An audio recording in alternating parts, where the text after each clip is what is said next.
안녕하세요. 데일리하드 이슈 김전희입니다. 오늘도 시작 전에 구독과 좋아요 눌러주시고요. 월요일 데일리하드 이슈 시작하도록 하겠습니다. 먼저 국내외 크고 작은 이슈를 알아보는 오늘의 테마 스케줄입니다. 먼저 첫 번째 스케줄은 레졸루트의 나스닥 상장입니다. 미국 바이오 벤처 업체인 레졸루트가 오늘 나스닥 시장에 상장될 예정입니다. 레졸루트는 희귀질환과 관련해서 혁신적인 치료제 개발에 주력하는 바이오 벤처 회사입니다. 국내 기업인 한독과 제넥시는 2019년 공동 투자로 최대 주주에 등극한 것으로 알려졌는데요. 레졸루트의 상장 결과에 따라 한독과 제넥신 주가에도 영향을 줄 것으로 보입니다. 이어서 네페스아크의 공모 청약입니다. 시스템 반도체 생태계의 중요한 축을 담당하는 반도체 테스트 전문 기업인 네페스아크가 오늘부터 이틀 동안 공모 청약을 진행합니다. 공모가는 26,500원에 확정이 됐습니다. 공모 청약이 하나가 더 있습니다. 바로 고바이오랩인데요. 마이크로바이옴 원천 기술과 신약 개발 역량을 통합적으로 갖춘 글로벌 혁신 바이오 기업인 고바이오랩도 오늘부터 이틀 동안 공모 청약을 진행한다고 합니다. 청약을 원하시는 분들은 이 두 기업들 중 그동안 사업 현황과 실적들 잘 확인해 보시고 신청하시길 바랄게요. 지금까지 오늘의 테마 스케줄이었습니다. 오늘 국내 증시는 코스피가 7거래일째 상승세를 이어가는 모습을 보였습니다. 미국 대선에서 조 바이든 대통령 당선이 확정이 되면서 이 불확실성이 해소된 건데요. 특히 2차 전지주가 강세를 보였습니다. 또한 주말 사이에 발표된 중국의 수출입 보고서가 좋게 나오면서 중국 경기 회복에 대한 기대 심리에 양지수 모두 동반 상승하는 모습을 보였습니다. 자세한 장마감 지수는 화면으로 살펴보시죠.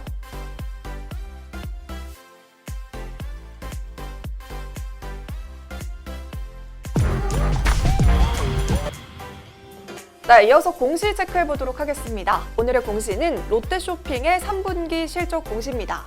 롯데쇼핑의 올 3분기 실적이 큰 폭으로 개선이 됐습니다. 롯데쇼핑은 3분기 매출이 지난해 같은 기간보다 6.8% 감소한 4조 1,059억 원을 기록했다고 밝혔습니다.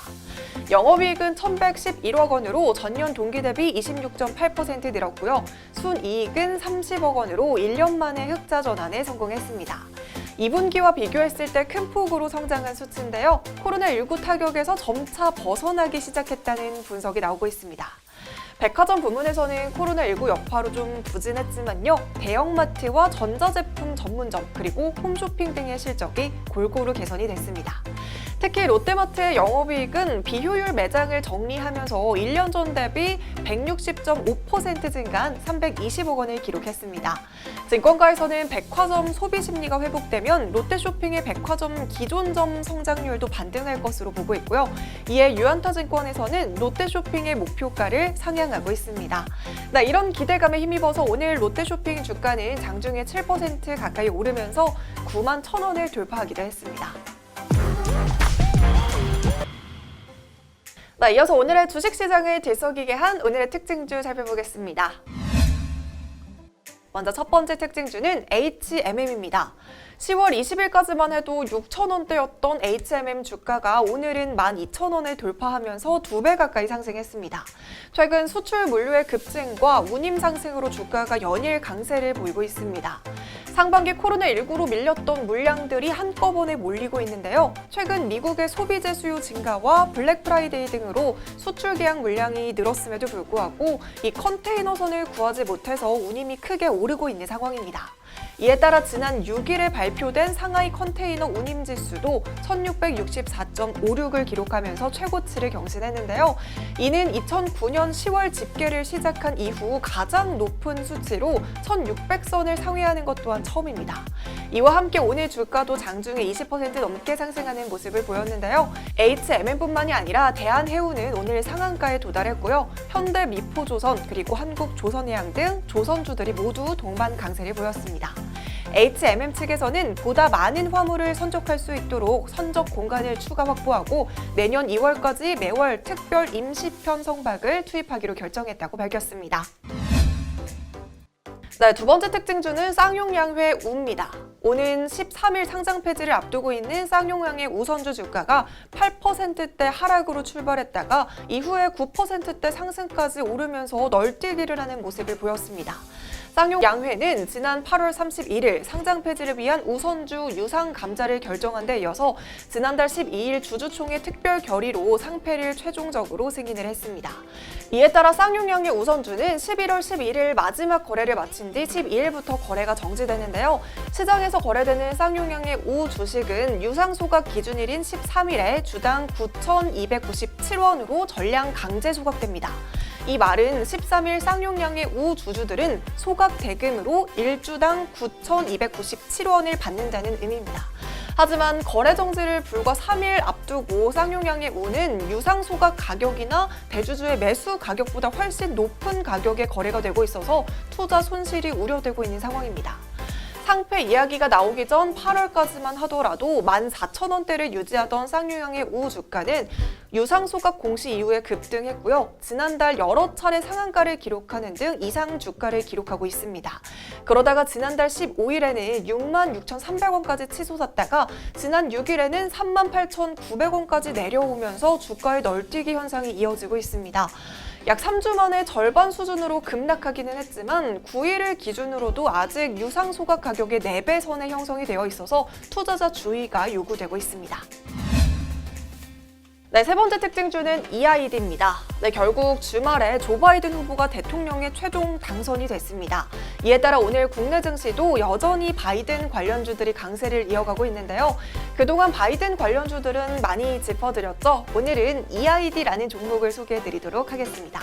EID 역시 바이든 수혜주인데요. 바이든 당선인은 고속도로 충전소 50만 개 설치를 비롯한 전기차 인프라 확충 등을 공약한 바 있습니다. 여기에 EID는 KIT와 GE를 통해 2차 전지 시장에 진출을 했는데요. 양극재 생산 공정 중 파우더 시스템 장비를 제조하고 설치하는 기업으로 시장 점유율을 점차적으로 확대하고 있습니다. 일본 노리닥 회사와 사실상 독점적인 밸류 체인을 구축하고 있어서 국내에서 독보적인 시장 지위를 확보하고 있는데요. 지난달에는 2차 전지 사업 확대를 위해서 현대 자산운용으로부터 300억 원 규모의 전환사채 투자 유치에 대한 확약을 받은 상황입니다. 이에 따라 실적 개선도 주목할 만합니다. 작년 매출이 380억 원으로 전년 대비 80% 늘었고요. 영업이익률은 16%에 달하고 있는데 이런 점들이 부각이 되면서 EID는 오늘 장중에 29% 넘게 상승하면서 52주 신고가를 달성하기도 했습니다. 네 번째 특징주는 네오팩트입니다. 의료기기 업체인 네오팩트가 조 바이든의 정책 수혜주로 부각이 되면서 상승세를 보이고 있습니다. 조 바이든은 오바마 케어의 확대를 정책 공약으로 내세우고 있습니다. 오바마는 임기 당시에 전국민 건강보험법 도입을 이끌었는데요. 현재 바이든은 미국인 보험 가입률을 97%까지 끌어올리겠다는 포부를 내세우고 있습니다. 이에 미국 최대 건강보험사인 유나이티드 헬스케어를 비롯한 드럭스토어 체인 CVS 헬스와 병원 체인인 HCA 헬스케어 등의 종목들이 조 바이든 수혜주로 급부상하고 있는 상황입니다. 국내에서는 네오팩트가 주목을 받고 있는데요. 지난 1월에 인수한 미국 재활 전문 클리닉이 성장세를 이루면서 조 바이든의 정책 수혜주로 주목을 받고 있는 것으로 분석이 되고 있습니다. 네, 그럼 본격적으로 오늘의 핫이슈 알아보겠습니다. 오늘의 핫이슈는 세종시 행정수도 이전 논의 재개, 관련주는입니다. 지난 7월 더불어민주당에서는 세종시 행정수도 이전과 관련해서 논의를 한 적이 있었습니다. 그 당시에도 관련주들이 급등세를 보였는데요. 이번에 이 같은 논의가 다시 재개가 됐습니다. 더불어민주당에서는 행정수도 이전을 본격화하는 차원에서 서울 여의도에 있는 국회의사당을 본회의장과 국회의장실만 남기고 모두 세종시로 이전하는 방안을 유력 검토 중인 것으로 확인이 됐습니다. 청와대는 이전하지 않는 쪽으로 가닥을 잡았습니다.